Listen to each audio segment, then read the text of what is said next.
เด็กเลยก็ได้มันแห้งปวด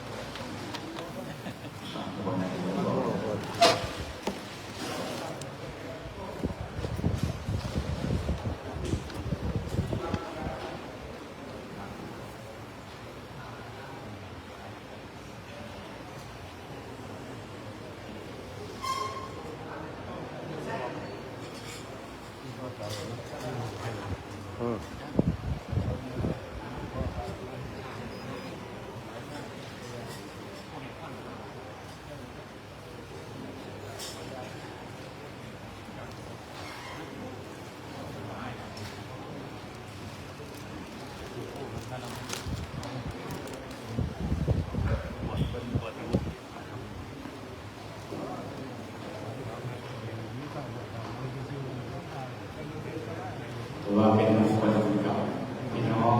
ศาสนาทุกท่านนะครับที่เป็นน้องคนที่กราบสักการะบูชาหลวงพ่อเจดีย์วันนี้นะครับครบรอบ 80 ปีนะครับเป็นสีสงดำรงธรรมนำข้อวัดช่วยเบาบรรเทาจิตใจให้ห่างหายเป็นที่พึ่งไขข้อธรรมนำที่ทายสิบกราบไหว้เป็นมงคลล้วนหลักเย็นนามหลวงพ่อเจดีย์แจ่มแย้มอบอุ่นพัทรคุณคุณาภาประสาเด่นอบรมสิทธิจิตมั่นหมายได้บำเพ็ญประจักษ์เห็นตามรอยธรรมนำพาอีอายุวัด80 พรรษามาบรรจบขอน้อมร้อยโรงใหญ่ให้ผ่องสี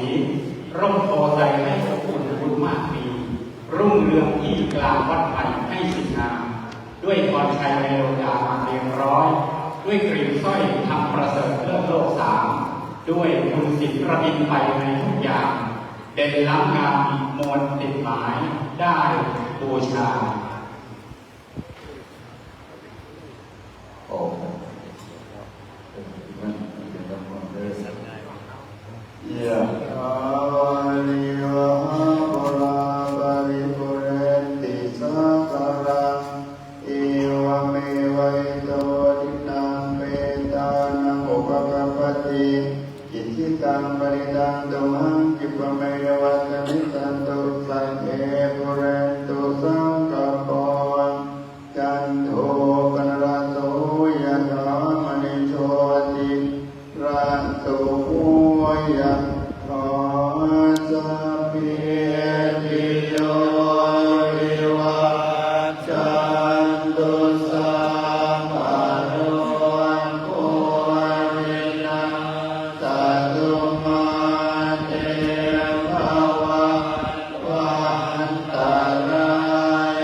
ไหว้พระประธานไปพร้อมกันนะครับอะระหังสัมมาสัมพุทโธภะคะวาพุทธังภะคะวันตังอะภิวาเทมิสวากขาโตภะคะวะตาธัมโมธัมมังนัมมัสสามิสุปฏิวัติ ขอร้องหลวงพ่อหลวงมา